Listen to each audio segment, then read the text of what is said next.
Uma produção. Bruá.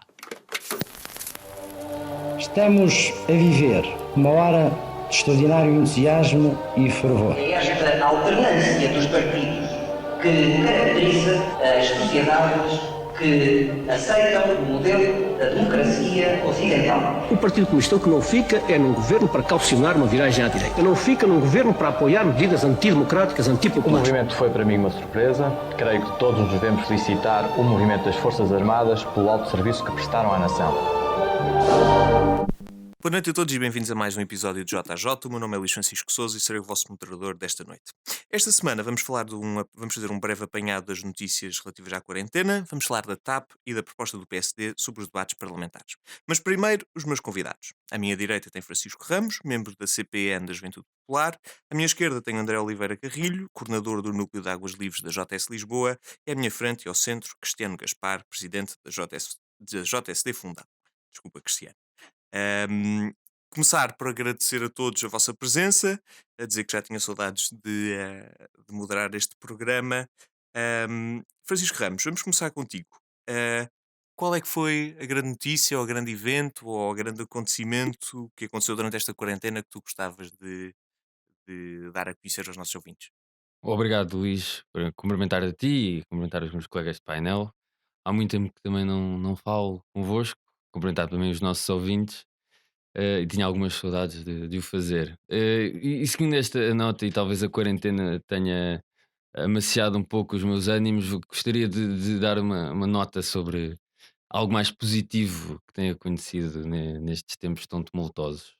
E a minha nota vai para o trabalho internacional e de cooperação que está a surgir e a emanar com a procura de uma vacina que nos salva a todos e que pare de uma vez por todas com estas restrições e com este medo e com estas mortes que infelizmente não param de acontecer.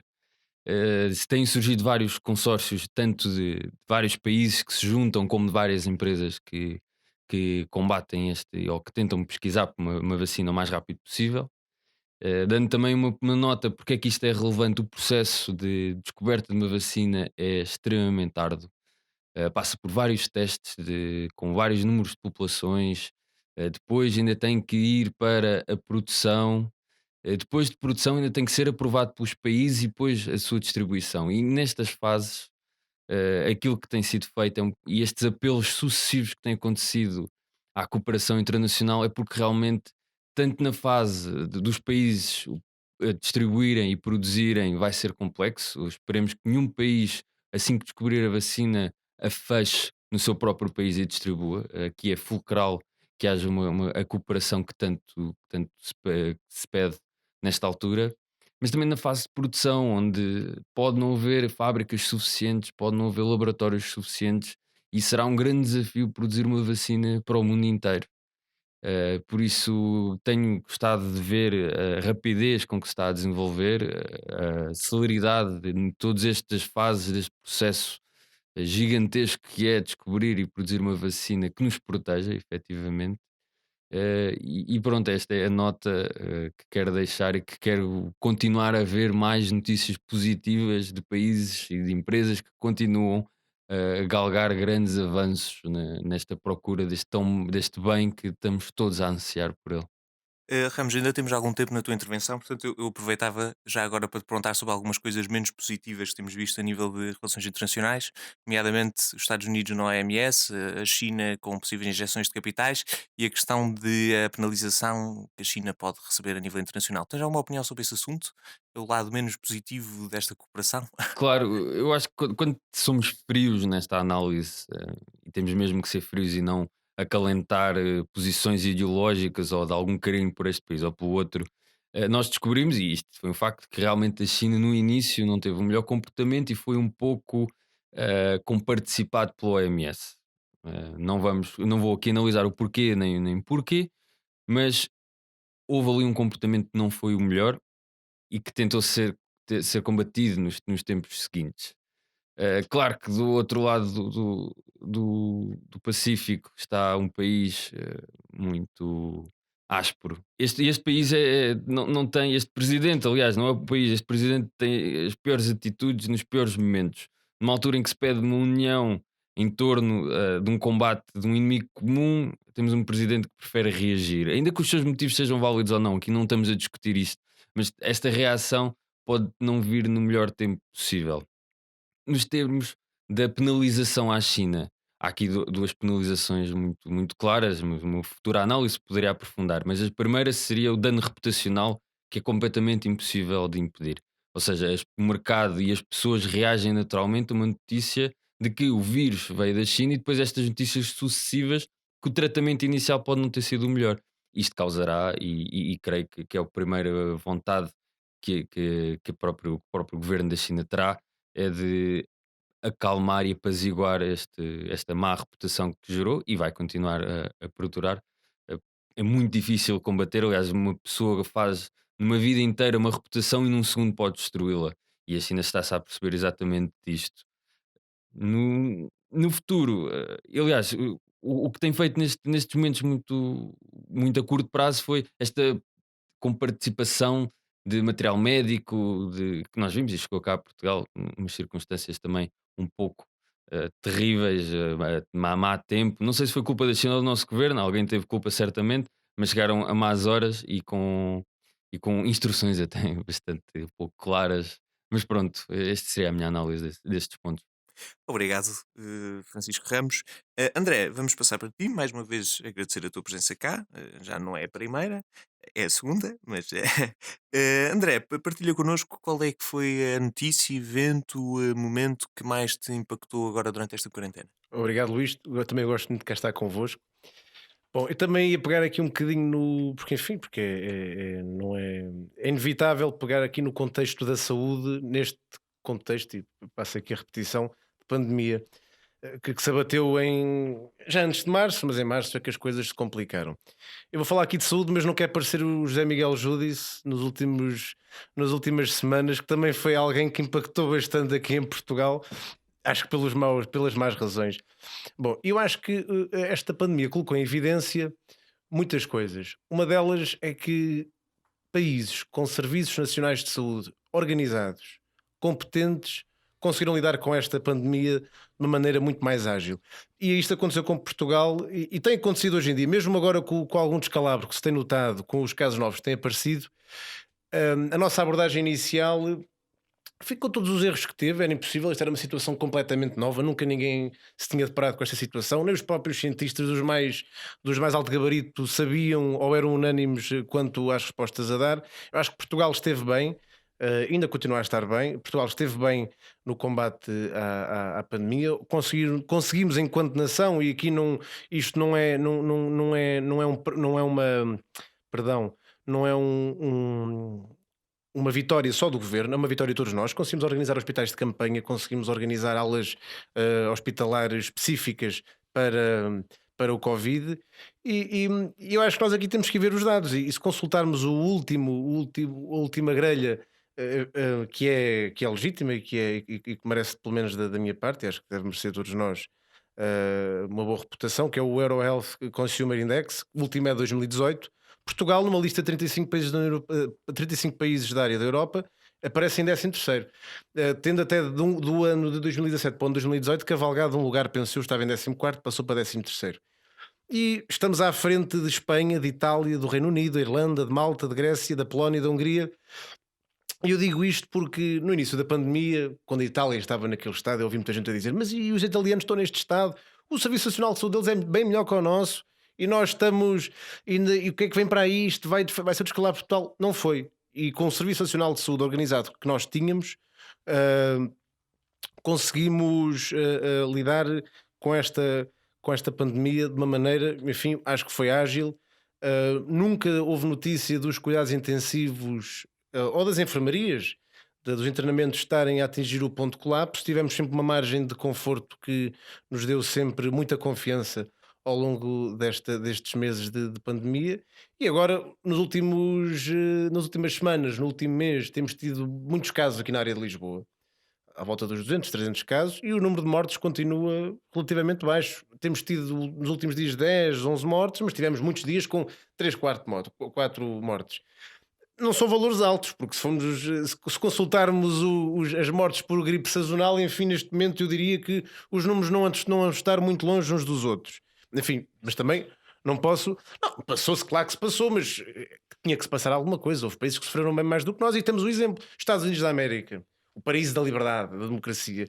Não tem um Serviço Nacional de Saúde obrigatório e estou à vista essas consequências. Como é que estás a medir as consequências? É pelo número total de mortes comparativamente a Portugal? Pelo total de mortos, pela organização das respostas hospitalares que os Estados Unidos têm sido terríveis, ou aqueles centros de saúde que eles têm estado completamente, enfim, para lá dos limites do razoável, e cá em Portugal isso não aconteceu. Acho que não aconteceu. Enfim, claro que todos ouvimos casos de um hospital que teve um bocadinho pior que outro, mas pronto, acho que conseguimos sempre manter dentro dos normais números, conseguimos manter uma boa resposta. Pronto, e além desta evidência, esta pandemia também colocou aqui a descoberto outras evidências menos boas. Estamos a ver agora aqui na área de Lisboa precisamente a questão das desigualdades sociais, e grande parte da pobreza do país não está no interior, parece-me, está nas cidades, está na cidade de Lisboa. Não é por acaso que 19 freguesias na franja da cidade de Lisboa ainda se mantêm, acho eu, ou mantiveram-se em calamidade, mesmo depois do território nacional deixar de o estar. E estamos a falar de pessoas que nunca puderam deixar de trabalhar, que têm vidas, enfim, que são um autêntico calvário, trabalhar de sol a sol para ganhar uma miséria ao final do mês, e não podem deixar de trabalhar porque senão não têm dinheiro para comer, e as respostas sociais ainda não estão com a pujança necessária para conseguir acautelar essas situações. Pronto, para te dizer que colocamos aqui duas evidências desta pandemia: uma, que sim senhor, os Serviços Nacionais de Saúde organizados são uma resposta boa, e isto não se organiza no momento, isto atinge por maturação de 20 anos, 30 anos de Serviço Nacional de Saúde, e acho que Portugal aqui esteve bem. E agora estamos com estas questões quanto às desigualdades sociais, das pessoas que se contaminam nos transportes públicos, em agregados familiares, com muita gente em casas pequenas, em bairros sociais, enfim, que também é um pouco a consequência da política de habitação dos anos 90, que é para acabar com os bairros de lata, guetizámos muita gente, e isto agora acho que é uma das consequências dessa política que esteve errada. André, permite-me só fazer aqui uma pergunta. Eu hoje estou a fazer o papel de advogado do diabo, no meio de tanta notícia boa. Perguntar com que olhos é que tu tens visto a intervenção do governo em relação aos casos específicos aqui de Lisboa, se é necessário reforçar ou se essa atuação não tem sido suficiente. E já agora pedir que te pronuncies sobre a declaração de António Costa sobre a final da Champions ser um prémio para os nossos profissionais de saúde. Bom, começando agora pela última parte, acho que é a parte mais difícil para mim, mas que enfim, tenho que dizer, acho que o António Costa não foi feliz nas declarações que teve. Eu percebo a intenção, que é um reconhecimento europeu de que Portugal conseguiu combater o vírus com alguma eficiência, mas eu, de facto, se fosse médico, já não gosto de futebol, mas também mesmo que fosse médico, estava-me nas tintas para que a Champions fosse em Lisboa. Não, acho que aqui o Primeiro-Ministro não foi feliz, mas também, enfim, não vejo naquelas declarações uma vontade de ferir o orgulho dos médicos, que ainda por cima que é uma classe que tem feito muito por este país e não tem em alguns momentos tido a gratificação que merece. A classe da saúde, médicos, enfermeiros, auxiliares, todos. Quanto ao combate aqui em Lisboa, bom, eu acho que se notou aqui alguma confusão inicialmente. Não se percebia muito bem se isto vinha dos aglomerados de jovens, que entretanto parece que não é disso, dos transportes públicos, que pelo menos parece que dos comboios não é. Mas o combate aqui tem que passar por testar, continuar a testar, e aí implicando os custos internacionais que temos tido, no que toca agora ao Reino Unido, que não abriu connosco os corredores sanitários. Mas a solução é mesmo essa: é testar e continuar a implementar mais ações de sensibilização e de fiscalização das forças de autoridade. Muito obrigado, André. Cristiano, vamos passar então para ti. O que é que te chamou mais a atenção durante este período de quarentena? Que notícia ou que evento queres partilhar aqui connosco? Olá, não, retribuo os votos a todos. Também é um gosto estar de volta ao JJ, também já sentia saudades. Esta quarentena, vamos lá ver, foi um bocadinho cheia de conteúdo noticioso. Tivemos um momento, um tempo em que ficámos um bocado todos exacerbados, pelo menos eu falo por mim, de notícias a cair toda a hora do dia, 24/7, sobre o Covid-19, e acabou por se esquecer uma data de outros assuntos que eram também importantes. Ahm, e portanto, necessariamente, que aquilo que trago para trazer como balanço da quarentena, ou para dizer aquilo que mais me tocou na quarentena, são as questões relacionadas, por um lado, com a pandemia, e também com aquilo que foi a reação. Eu faria até atrever-me a fazer até uma análise um bocadinho mais sociológica àquilo que foi a relação entre o Covid, e sem perceber nada de sociologia, portanto estou a correr um risco, a relação entre a pandemia e aquilo que foi a reação das pessoas, enfim, com o passar do tempo, porque aquilo que eu me tenho percebido, aquilo que eu tenho visto é que, em parte, devido ao trabalho e à postura que assumiram os agentes políticos, eu acho, e creio que disse isto no último programa que gravámos, acho que se criou um alarme social desmesurado para aquilo que era necessário na altura. Acho que, por um lado, pelo forte impacto e pelo forte eco que a comunicação social deu à questão do vírus, eu lembro que ainda estava na China com alguns casos e já se apresentava um cenário de calamidade cá em Portugal pelos nossos órgãos de comunicação social. Essa foi a razão número um. A razão número dois parece-me que foram, obviamente, as informações contraditórias que foram chegando. E eu, enfim, discordo do André naturalmente. Eu acho que o trabalho ou o sucesso no combate à pandemia, mais do que aos nossos políticos construir um Serviço Nacional de Saúde durante 20 ou 30 anos, se deve, enfim, às populações por um lado e aos profissionais de saúde por outro.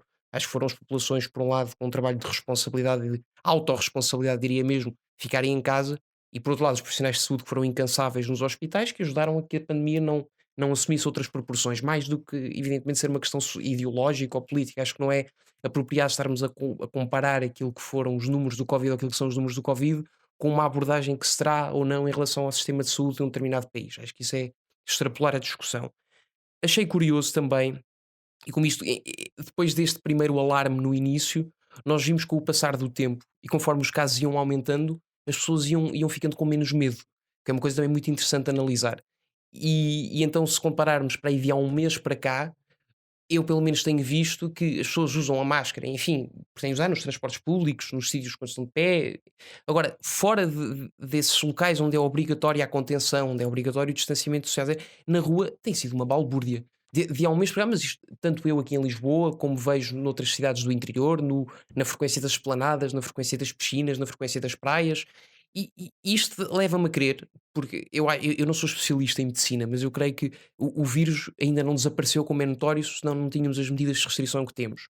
E temos uma população que está muito mais móvel, enfim, muito mais ativa, muito mais trabalhadora, porque já vai trabalhar, a maioria dos portugueses já voltou ao trabalho, ainda que ali meio em casa, meio presencial. Ahm, e eu pergunto-me porque é que não se pensou o nosso governo, antes de ficar à espera durante meses, parado à espera do que é que a OMS decidia e seguir as recomendações da OMS, porque é que o governo, enfim, com os especialistas acumulados durante 30 anos no Serviço Nacional de Saúde, porque é que não tomou uma decisão logo à partida, uma decisão política, e simplesmente tomou a decisão política que eu acho neste momento, olhando, é excessiva, que foi a mais segura porque sabia que nunca seria errado. Claro que iria conter o vírus se toda a gente ficar fechada em casa, mas por outro lado, em troca dessa decisão política, também se levou ao facto de nós termos, enfim, aquilo que são as previsões para a nossa economia, não só até ao fim do ano, como para o ano que vem. E não falo só, acho que há dias foi anunciado, não sei qual é que foi a entidade, que se estimava uma queda de 10% na economia do país até ao fim do ano. Mas para além disso, é um assunto que até a mim é mais próximo por causa dos meus pais. Nós tivemos a Associação de Hotelaria e Restauração em Portugal a vir dizer que até ao fim do ano 40% dos restaurantes e cafés vão abrir falência. Bem, isso para mim é um número chocante e faz-me pensar que agora as pessoas que estão a consumir, agora as pessoas que estão a retomar aos poucos a sua normalidade, seguindo as regras de proteção de si mesmos e dos outros, porque é que isso não foi sendo feito desde o início? E por outro lado, acho que é importante ressalvar esta questão das contradições, porque para mim foi gravíssimo. Porque eu lembro-me da Direção-Geral de Saúde. O André dizia ainda ninguém sabia muito bem o que é que se estava a passar, ou o que é que se ia passar. Eu, quando não sei o que estou a falar, eu fico calado. Não dou uma opinião. Mas Portanto, eu acho que a Direção-Geral não de se podia Saúde. ficar quieto. Não, claro, quieto não, mas podia-se ter admitido frontalmente, bem, nós não sabemos bem o que é que estamos a fazer, não sabemos se o caminho é por aqui, mas estamos a tomar uma decisão. E aquilo foram surgindo informações contraditórias. Nós vimos a nossa Diretora-Geral de Saúde, Graça Freitas, ora a dizer que era preciso usar máscara, ora a dizer que era um absurdo usar máscara, ora a dizer, ainda me lembro do início, um vídeo que circulou imenso no Facebook, ainda circula, dele a dizer, o quê? O vírus da China? Não, isso nunca vai cá chegar, não precisamos estar preocupados, o que mostra claramente que o governo não tinha nenhuma cenarização preparada. E nesse Ninguém caso, tinha. pronto, que ninguém tinha, eu acredito. Isso não justifica que o nosso governo não tenha tido. Portanto, necessariamente é uma crítica que deve ser imputada. Depois, por fim, acho que também não ajudou nada o espírito enfim, este conjunto de manifestações que agora tivemos nos últimos tempos, porque não é nada necessário. uma coisa é as pessoas irem trabalhar ou começarem aos poucos a conviver umas com as outras dentro dos números que são permitidos. Outra coisa é nós termos visto tanto a manifestação da CGTP, como a manifestação do Black Lives Matter, como a própria manifestação do Ventura. Acho que são coisas que são desnecessárias e isso é um risco desnecessário para o país. Isso mostra também que a partir de certo ponto, e precisamente pela falta de credibilidade que o governo conseguiu ganhar nas suas emissões de opinião, chegou a um ponto em que as pessoas já não prestavam grande atenção ou davam grande relevância àquilo que era dito pelas chefias e pela Direção-Geral de Saúde e pela Ministra da Saúde, porque já tantas informações contraditórias tinham sido dadas, porque é que haveriam de acreditar naquelas? E no fim, no fundo, cada português acabou por fazer as coisas por si, como entendia, e daí também responder ao André e dizer: "Bem, é por isso que agora temos visto novamente um aumento dos casos e um aumento dos surtos, porque as pessoas deixaram de levar a sério aquilo que são as recomendações das chefias. Isso é o problema mais grave." Cristiano, vou ter também que fazer aqui o papel de advogado do diabo, como fiz a todos os restantes, pedir para que te pronuncies um bocadinho sobre como alguns países, como por exemplo o Reino Unido, a Suécia, o Brasil e os Estados Unidos, que tiveram uma política não tanto de contenção e que agora estamos a ver os casos a surgir, se achas que esse teria sido um caminho mais aceitável dentro dessa retórica de preservar a economia, e antes disso também perguntar-te com que olhos é que tu viste uma certa oposição parlamentar que teve um bocadinho mais silenciada, que podia ter dado voz a essa preocupação, mas que não vimos propriamente atuar. Eu acho que, começando pelo fim, eu acho que não vimos a atuar porque o propósito e a justificação que foi dada era que não se devia atuar, porque devíamos deixar um bocado. Uma coisa é, e acho que há aqui um bocadinho na sociedade portuguesa, temos um bocadinho esta tendência de confundir aquilo que é a oposição política com a oposição partidária. E acho que a oposição política, como se continuou a ser feita, não publicamente, acho que não há necessidade disso para se fazer oposição, e concertaram-se os dois maiores partidos, o PS e o PSD, em trabalhar em conjunto, de certa forma, para a resolução da pandemia. Mas, enfim, as decisões foram do PS. E a questão do PSD ter estado um bocadinho mais contido na oposição, esteve um bocadinho mais contido na oposição partidária. Podíamos ter feito como outros e a meio da pandemia começar a atirar os números da pandemia, olha o crescimento, etc., que é precisamente o que se está a fazer agora a Portugal relativamente ao Trump e ao Bolsonaro, que é a usar argumentos ideológicos, a arremessar, como ainda agora fez o André, relativamente ao sistema de saúde, para tentar justificar as mortes e o aumento dos casos.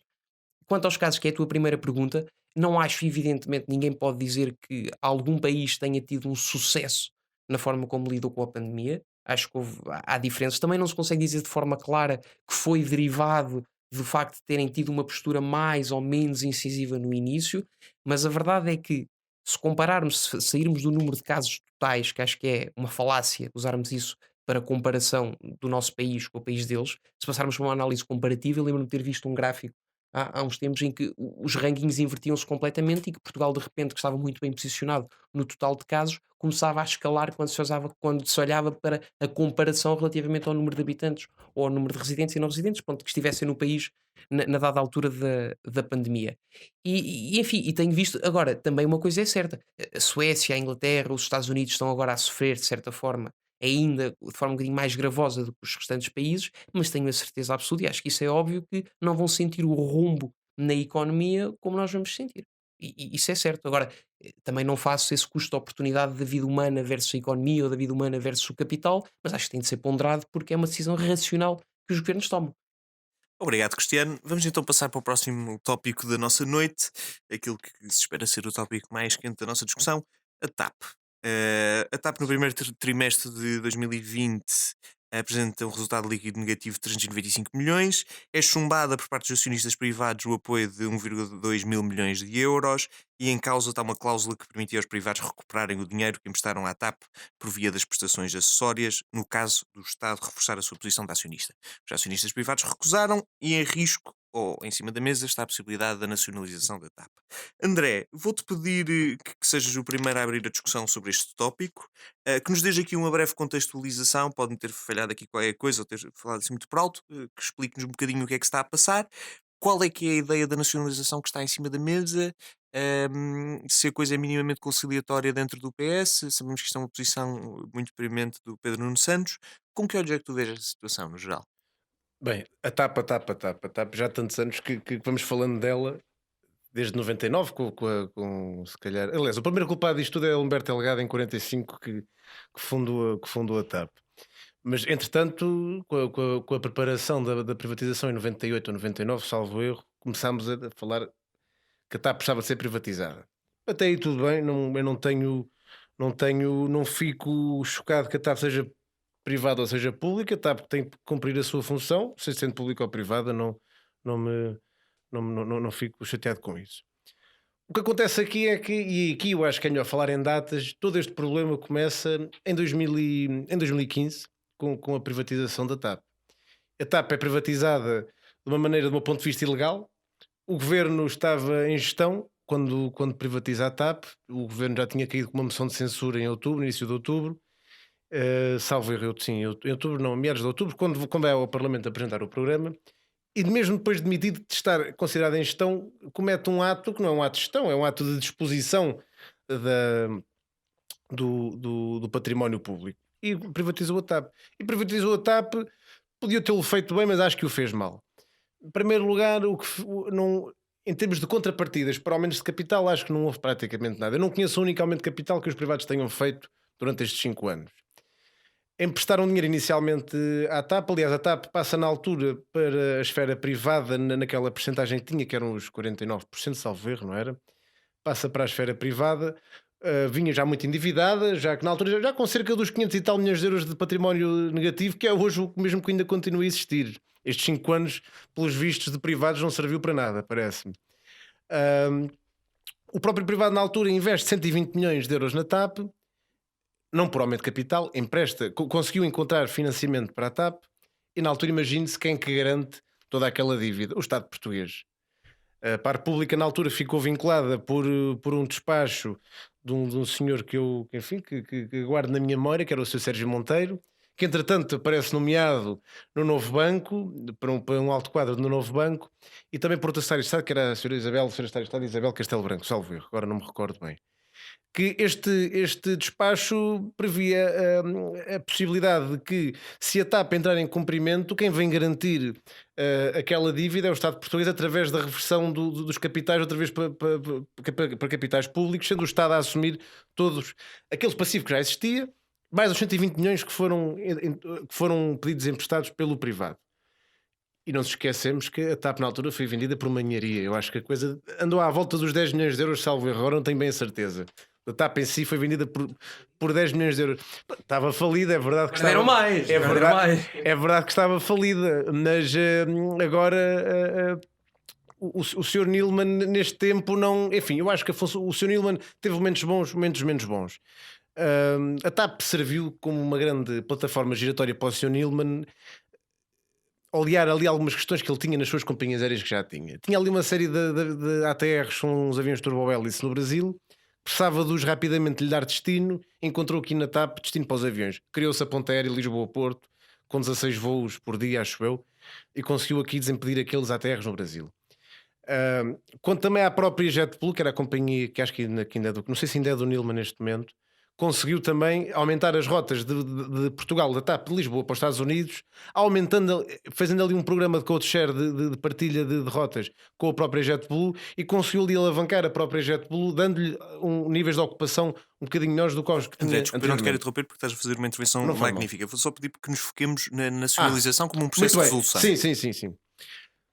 Chegando agora à nacionalização. Em primeiro lugar, não há aqui nacionalização nenhuma. É o primeiro lugar, e aqui desmistificando um mito que tem havido nos últimos dias, é que nem António Costa nem Pedro Nuno Santos querem a nacionalização como cenário ideal. Nenhum deles quer. Preferencialmente, o que quereriam, e diga-me se eu estou enganado, mas eu tenho quase a certeza que não estou, era que, muito bem, o privado inicialmente veio pedir 375 milhões, salvo erro, a dizer que ia prestar em injeção de 375 milhões. Na altura o Pedro Nuno Santos disse, uns dias depois eram 500, 600, chegámos a 1,2 mil milhões, que foi o próprio Estado em reuniões com o privado que se apercebeu que era isso que ia ser necessário. Até aqui tudo bem. O Estado pode injetar dinheiro na TAP, porque a TAP tem uma importância extraordinária para Portugal. A TAP compra todos os anos, acho que é 1.300 milhões de euros em 1.000 empresas portuguesas, emprega quase 10 mil pessoas e indiretamente dá trabalho a quase 100 mil pessoas. A TAP a TAP é um motor enorme da economia portuguesa. A TAP é a economia portuguesa a rolar. Não sei, enquanto à questão de exportador, não sei se a TAP neste momento é a maior exportadora, acho que não, acho que a Galp é a primeira e a TAP é a segunda. Não exporta, não é do setor industrial, mas exporta serviços. E é uma plataforma giratória imensa para a Europa. É a grande porta de entrada do Brasil na Europa também é uma boa porta de entrada de alguns países africanos na Europa e tem é um ponto de contacto por excelência com a diáspora portuguesa no mundo inteiro. Mas continuando, TAP não quer ser nacionalizada, o governo não quer nacionalizar a TAP e não foi o que aconteceu. Agora, o Estado não poder injetar dinheiro na TAP, o privado não acompanhar a injeção de capital e continuar tudo como antes. O privado a decidir e o Estado a bancar. Não pode ser. Não estou a ver como é que é possível defender esta posição. Chegámos à situação que não é nacionalização, e sublinho isto, a TAP não foi nacionalizada. Chegámos a acordo com o Sr. Nilman para ele vender a sua participação social ao Estado. O Sr. Roberto Pedrosa quer continuar na TAP e acho muito bem que queira continuar na TAP.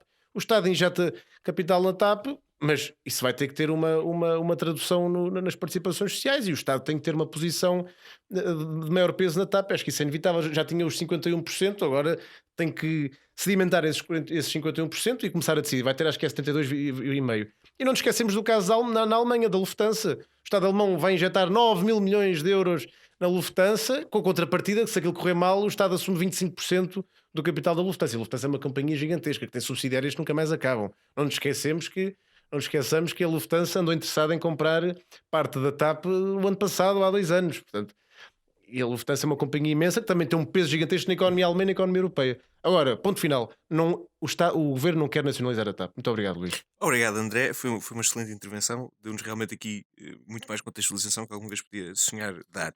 Cristiano, vou-te passar para ti. Primeiro, quero que nos digas qual é que tem sido a posição do PSD em relação a este assunto e a tua posição pessoal sobre isto. Se consideras isto uma nacionalização ou não, e se achas que isto vai ser um mecanismo eficiente ou eficaz para a resolução dos problemas da TAP. Eu acho que o medo de todos os portugueses é que isto não seja um mecanismo eficiente para resolver os problemas todos da TAP, porque, mais uma vez, acho que tem falhado uma concretização ou uma preparação adequada daquilo que é o trabalho que o governo vai desenvolvendo com a companhia e com os privados e até com a Comissão Europeia na procura de resolver o problema e aquilo que sai cá para fora para os portugueses. E os portugueses é natural que estejam um pouco desconfiados. O André roçou mais ou menos, a coisa não foi ao âmago, mas a 15 de Abril eram anunciados que a TAP precisava entre 350 a 400 milhões. Dia 30 de Abril já era entre 600 e 700. A 22 de Maio já se começava a falar nos 1000 milhões. A 9 de Junho já estávamos a apontar para os 1,2 milhões, que é o que está previsto no orçamento suplementar para, enfim, caso seja necessário. E a 23 de junho vem a TAP pedir e dizer que é preciso bem mais do que esse não sei se usar o bem estou eu a pôr por efeitos de retórica, mas disseram que poderia ser mais do que os 1,2 milhões de euros. E aquilo que o PSD, olhando para isto tudo e bem, vem dizer é difícil ser a favor ou ser contra antes de se conhecer exatamente o que é que vai acontecer, qual é que vai ser o nível de reestruturação da TAP. Nós não podemos pensar, e nisso já tivemos um bocadinho a obsessão. Vamos lá ver, o PS consegue garantir ou vai ter como contrapartida que, apesar da reestruturação que vai ser feita na TAP, vão ser mantidos os postos de trabalho? Porque eu acho que tem sido também uma preocupação que é necessário ter, e acho que é preciso encarar a realidade de forma frontal e dizer: é impossível procurar reestruturar uma empresa como a TAP, que precisa de reduzir a sua dimensão, sem cortar nos trabalhadores. E fora isso, eu acho que a TAP ao longo do tempo tem sido, não percebo esse grande motor da economia nacional que é a TAP. Não sei no que é que isso está, onde é que isso se vê, no que é que isso se comprova. Como se está, vamos lá ver, no que toca a outro argumento tem sido utilizado por Rio e bem, que é o facto da TAP ser uma empresa uma companhia que está muito focada no urbano e no citadino, e que é uma companhia muito regional. Isso é uma coisa que tem também necessariamente peso. Para nós termos noção, uma empresa estrangeira que é a Ryanair traz mais pessoas, enfim, para Portugal, do Porto, Faro e Ponta Delgada, do que a TAP. E a TAP é a grande empresa e o grande motor da economia. Não é. A TAP serve muito bem os interesses de Lisboa e agora também um bocadinho do Porto, quando começaram a assegurar as ligações diretas, mas lá está, tudo a vir parar ao Porto de Lisboa. Ao Porto de Lisboa, ao aeroporto de Lisboa. Portanto, a mim parece-me que esse é também um problema gravíssimo da TAP, é não ter uma verdadeira abrangência nacional, nem um plano para servir o país. E se não tem um plano para servir o país, e se tem um plano focado naquilo que são os interesses económicos, e eu acho que esse deve ser o plano adequado para uma empresa, que é gerar lucro, evidentemente que eu não acho que se deva ser o Estado a chegar e a assumir uma posição maioritária. Vamos lá ver, e para mais, não era a primeira opção do governo a de adquirir este capital. A opção primeira do governo era simplesmente conceder um empréstimo à TAP.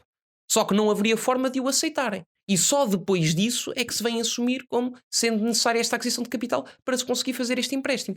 E mais, que é a questão de termos um empréstimo que foi, enfim, exigido até um limite dado pela Comissão Europeia, que é os tais 1,2 milhões de euros, com a contrapartida, enfim, de serem pagos a 6 meses ou de se apresentar um plano de reestruturação até lá e depois logo se renegociava o prazo.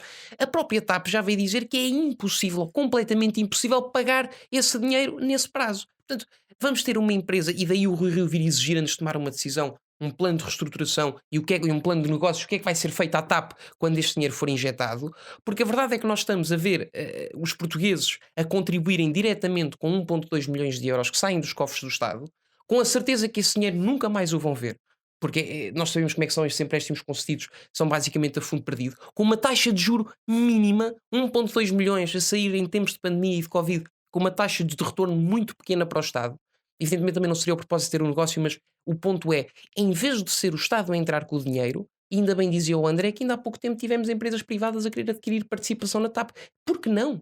Porquê é que a solução não é deixar os privados? Qual é que é Não o apareceu papel que o ninguém. Estado... Porque Não apareceu ninguém. Agora Cristiano, não. não apareceu ninguém. mas antes, só por Exatamente. opção ideológica, é que nós podíamos acreditar que a TAP, meu Deus, era o que faltava estar aqui a ser vendida ou imparcialmente vendida àquilo que é uma empresa, enfim, ou outra companhia aérea. Portanto, nós quisemos, agora estamos a levar, quer dizer, a sofrer as consequências daquilo que foi ao longo de todos estes anos, essa certa opção em manter a TAP como uma grande, enfim, companheira como se fosse a única em Portugal, quando não é, e como já vimos que até há companhias estrangeiras a servir melhor o país do que a própria TAP. E só para concluir, portanto, eu acho que é muito mau chegarmos junto dos portugueses e pedir-lhes mais este esforço extra para safar uma empresa, aliás, para não safar uma empresa que está completamente falida, uma companhia aérea que está completamente falida e que podíamos utilizar esse dinheiro para ajudar as restantes empresas do tecido. Eu não faço esta comparação de dizer o dinheiro que foi para aqui, mas podia ter ido para ali. Mas a verdade é que estamos a condenar centenas de outras empresas que dão lucro em Portugal, estamos a condenar centenas de outras empresas que dão lucro em Portugal para salvar uma empresa que está falida e que dá prejuízo. Muito obrigado, Cristiano. Ramos, vamos passar para ti. Qual é que é a tua visão sobre este assunto no geral? Achas que isto vai solucionar os problemas da TAP ou não? Se é uma nacionalização? E já agora, qual é que tem sido a posição do CDS-PP sobre este assunto? Pois, isto realmente a TAP, a pergunta é por onde começar, porque isto fim não está mesmo nada à vista. O tema do início desta história tem um momento-chave e por acaso tem dado muito jeito de esquecerem-se desse momento-chave, que foi quando é que realmente houve esta formalização de que a TAP tinha que ser privatizada. Essa assinatura foi feita por José Sócrates no fim do seu mandato no acordo do memorando com a Troika, em que estava lá explícito que no acordo das privatizações que iriam ser feitas, a TAP estava prevista. Por isso, a surpresa de ser privatizada, a mim nunca me fez muito sentido. Estava assinado, estava acordado entre os grandes partidos do nosso com assento parlamentar, e agora vem dizer que foi um grande erro. Bem, esse erro estava assinado, estava formalizado, tinha que ser feito. Para mim, um dos grandes erros, e agora não discutindo a privatização se foi uma venda boa ou má, porque efetivamente era uma empresa que tinha um buraco muito grande, ou seja, choca-me quando as pessoas dizem como é que algo que pode ter tanto valor tem um preço tão baixo. Bom, as coisas não são valorizadas por seu número de ativos, são valorizadas por o seu valor acrescentado, potenciais vendas, etc. Por isso não me choca que tenha sido um valor baixo, porque era uma empresa efetivamente muito, muito em queda em todos os aspectos. Seguindo esta lógica de raciocínio, vem o momento que para mim desfez todo este racional de temos que nacionalizar, temos que salvar, que foi a suposta renacionalização, que não foi nacionalização, que na altura vendeu-se, vamos devolver a TAP à esfera pública. Aparentemente não houve nada disso, porque de repente temos um ministro armado em hooligan que, em vez de apresentar argumentos lógicos, consegue vociferar tudo e qualquer coisa de a solução é nacionalizar. O mesmo ministro que há uns tempos tinha a célebre frase do temos uma grande bomba para os nossos devedores, os alemães até ficam com as pernas a tremer, que é não pagamos. Este que agora de repente lembrou-se que não, bom é pagar 1,2 mil milhões para uma empresa que está na penúria. Acrescido disto, ainda pagou à única pessoa que conseguiu lucrar com a pandemia, que foi o Sr. Neilman, que conseguiu vender as suas ações por 55 milhões de euros. Aqui temos um feito histórico.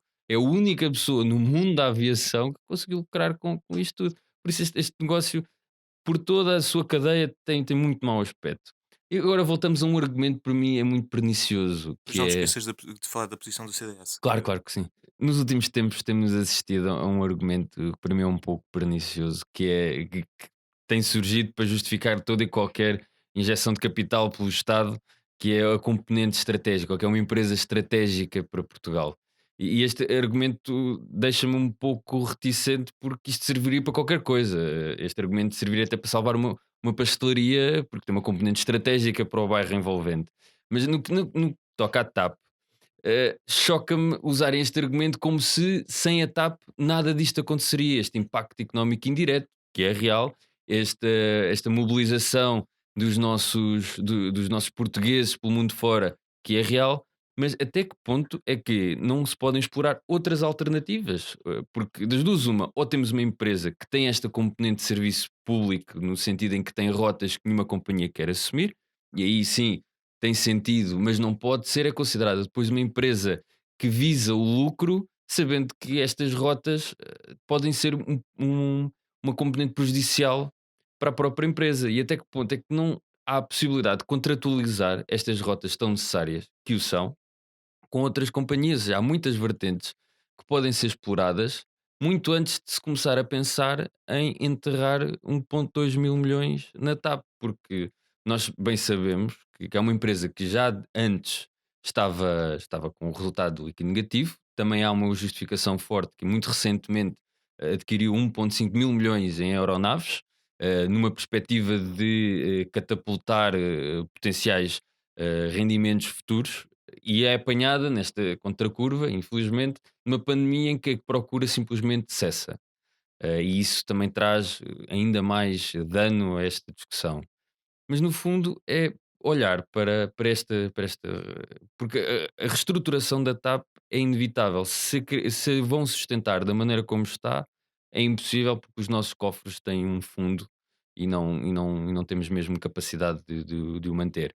Sobre o posicionamento do CDS, que eu creio que é um posicionamento também muito consciente, que é se realmente há necessidade e o Estado já vai avançar com este financiamento, que não é nacionalização, mas a 72% e meio, custa-me a crer o que é então. Se o Estado tem muito mais de 50%, o que é que isto é? Mas se realmente vamos para este caminho, então o caminho de saída já tem que estar traçado logo desde o início, e perceber qual é que é o tempo desde que o Estado entra com este financiamento até à saída, e como é que poderemos recuperar esse dinheiro o mais depressa possível. E o segundo argumento, e aqui que o Cristiano já falou, é que realmente não podemos estar a querer salvar uma companhia que é muito regionalizada e muito centrada em Lisboa. Se realmente a TAP é para ser nacional e para prestar um serviço a Portugal, então é para prestar um serviço a Portugal inteiro, seja continente e ilhas. Muito obrigado, Ramos. André, 30 segundos Só para muito respostas. 30 rapidamente. segundos. Não podemos comparar a TAP com a Ryanair de maneira nenhuma. É que a Ryanair durante anos recebeu subsídios por vários Estados europeus para operar precisamente para aeroportos em que aeroportos não eram muito atrativos. E a TAP esteve sempre lá. Recordo-me do aeroporto de Sacaneiro, que foi o primeiro aeroporto para onde a Ryanair voou para Portugal, onde abriu um hub.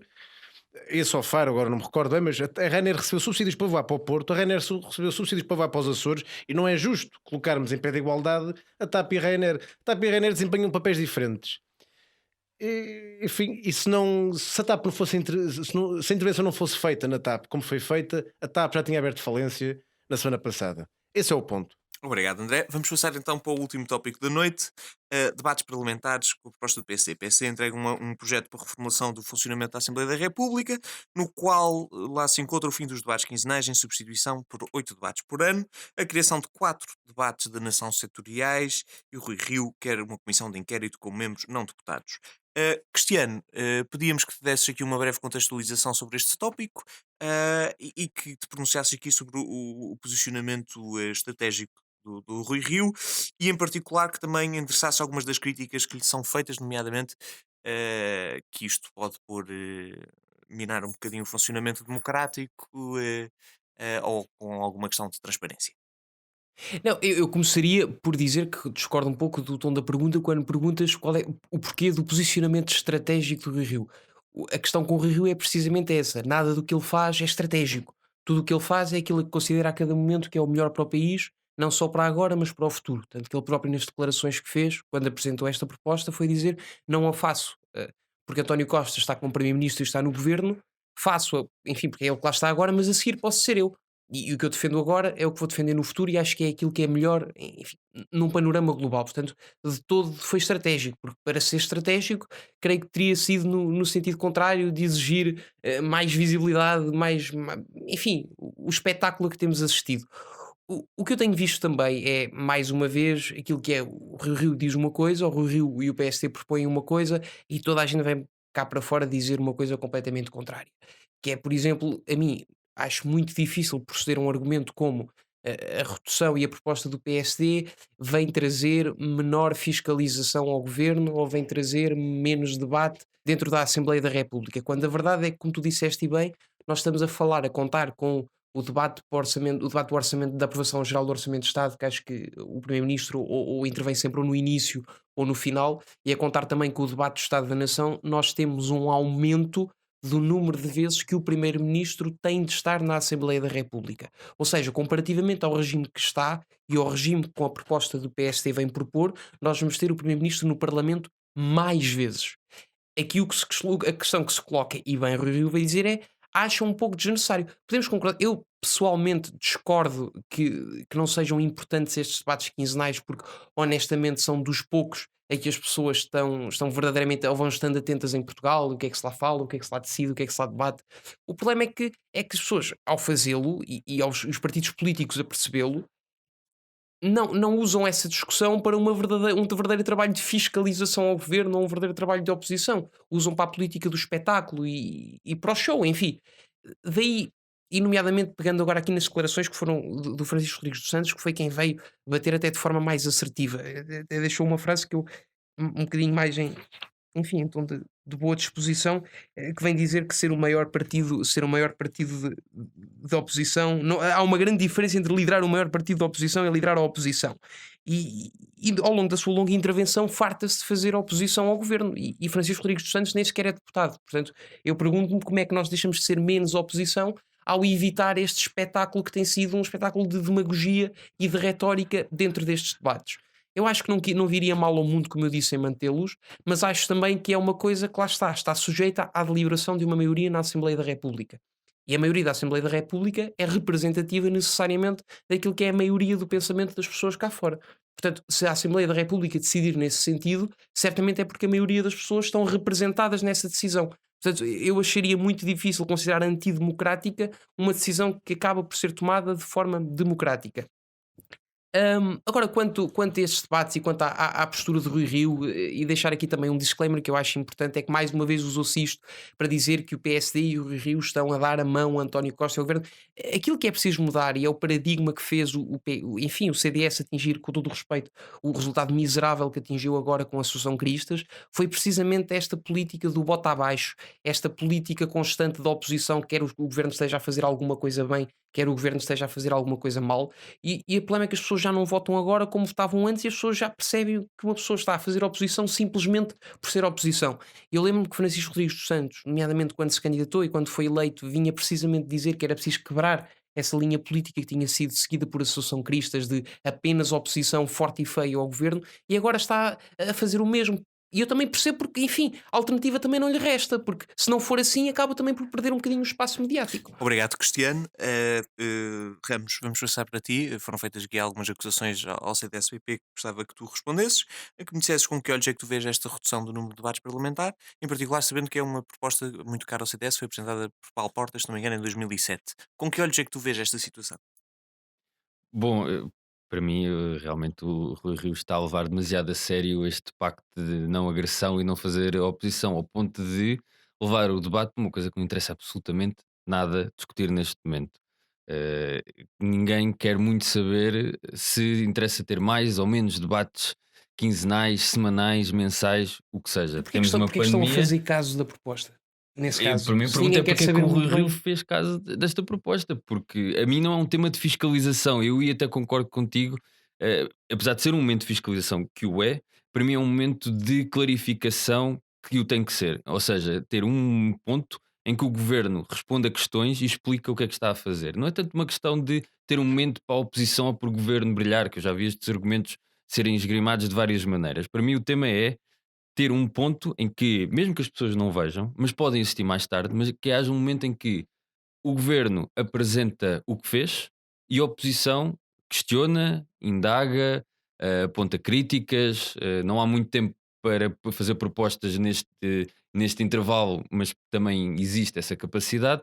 No fundo, é abrir a nossa democracia um pouco mais, que tanto se tem sido criticado, que está bastante fechada. Eu percebo o argumento do Cristiano, e eu sou um grande e profundo defensor da democracia representativa, mas a democracia representativa vai até um certo ponto. A partir daí nós não conseguimos assegurar que foi por vontade de um eleitor do PSD de terminar com os debates quinzenais. Eu acho que ninguém pode assegurar isso. Existem ideias-chave, e temos que respeitar essa vontade popular de votar em algo, mas até o ponto de conseguirmos justificar que essas pessoas, quando votaram, tinham essa clarividência que assim Não, ia não, eu não ser. disse isso. Eu disse é que há toda a legitimidade Há da Assembleia da República legitimidade, para o isso é fazer. verdade, mas eu acho que ainda é mais legítimo de nós colocarmos, tornarmos o vidro, em vez de ser fosco, ser completamente claro do que é que o governo faz, do que é que a oposição faz, porque é um debate que não passa só na RTV, pronto, tem uma audiência muito pequenina, mas passa nos grandes canais, e acho que é o momento das pessoas terem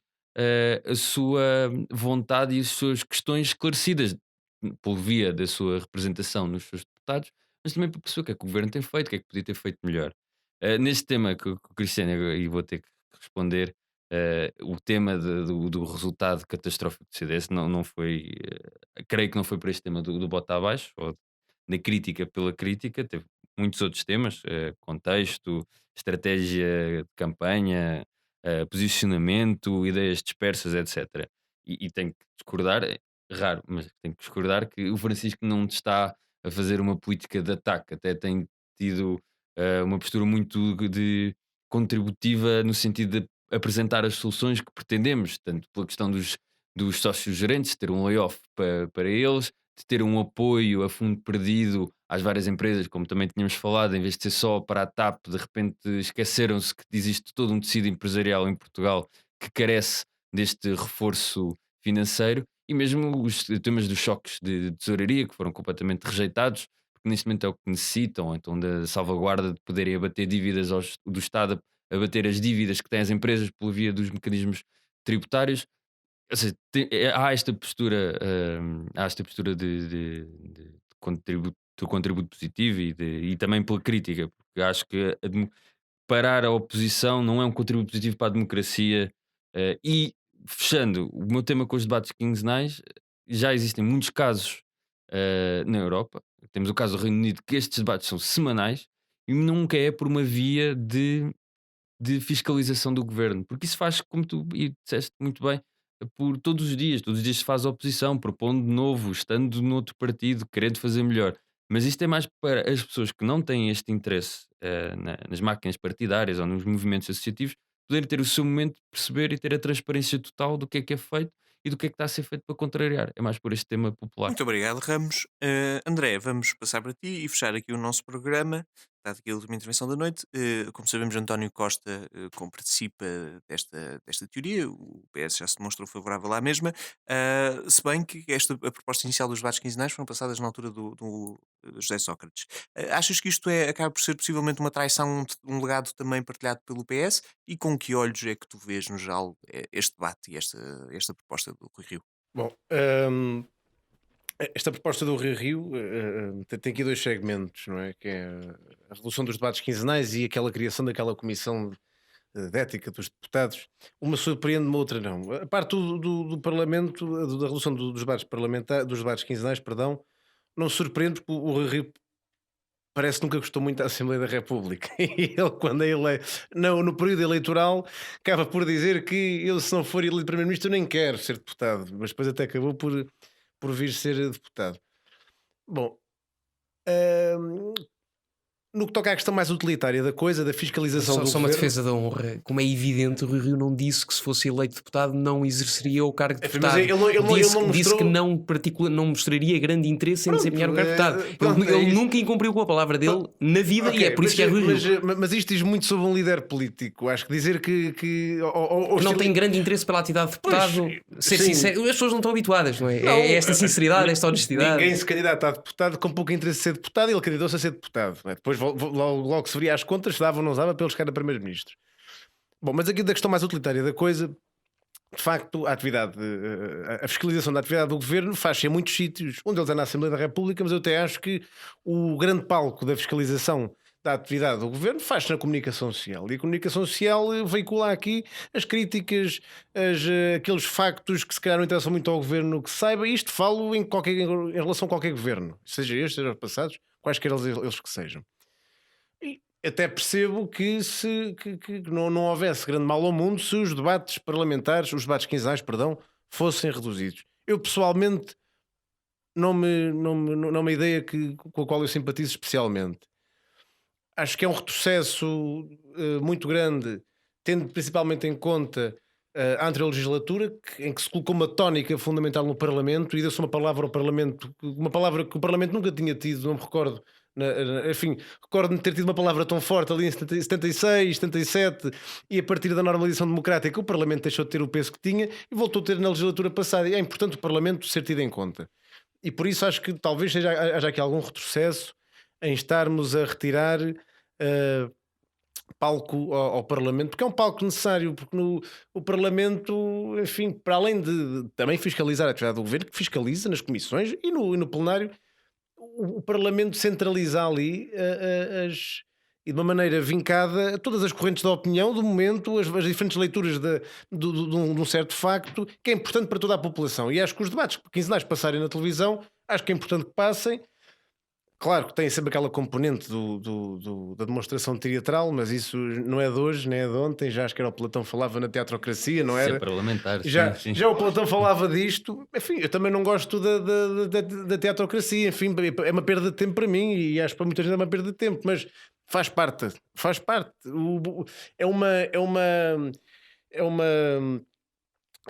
Perdão, é uma forma que o Parlamento tem para comunicar melhor com as pessoas. O teatro faz parte disso. Eu acho que é através daquele ritual que as pessoas se sentem mais tocadas. Se não fosse esse ritual, não sei se seria assim tanto. Por isso, enfim, a minha opinião pessoal, eu não concordo com a redução dos debates quinzenais, que foram aumentados, acho eu, na legislatura em que José Sócrates era primeiro-ministro, mas enfim, José Sócrates adorava ir ao Parlamento, não era? E brilhar e mostrar os seus fatos Armani que tinha comprado. E entretanto, se manteve essa prática e essa tradição até os dias de hoje. Enfim, o outro segmento, já agora deixas-me falar, Luís, do outro segmento da proposta do Rui Rio, foi o que me deixou mais surpreendido. Ou então não, mas acho que me deixou um bocadinho surpreendido. Aquela questão da nova comissão de ética, que é para nomear pessoas de reconhecido mérito fora da política. Enfim, esta retórica, eu não gosto nada desta retórica, porque parece que, enfim, os políticos estão fechados cá dentro de São Bento e lá fora estão os outros. É uma forma errada de ver as coisas, não é assim que isto deve funcionar. E depois esta proposta veicula com muita força aquela opinião que a generalidade das pessoas tem, que é político, é maroto, faz as neiras, está a pensar na vida dele, e precisamos ter aqui uns santos que vêm descidos do altar para nos vir aqui dizer aos políticos como é que se faz as coisas. Não, os políticos é que foram eleitos para aquelas funções, foram ao escrutínio público. Eu não sei de onde é que vêm estas pessoas de reconhecido mérito, não faço ideia de onde é que elas vêm. Podem ter uma vida muito honesta, não digo que não, mas há política o que é da política e acho que aos civis o que é dos civis. Mas então há distinção entre políticos e civis? Não há distinção entre políticos e civis. Agora, esta ideia de que os políticos são maus para conduzir a política é errada. Política é um político, e o civil Rio é um parte desse civil. pressuposto. Podemos continuar esta discussão noutra altura, mas infelizmente já não temos mais tempo. Resta-me apenas agradecer a vossa presença neste rentrée do JJ e vemo-nos para a semana.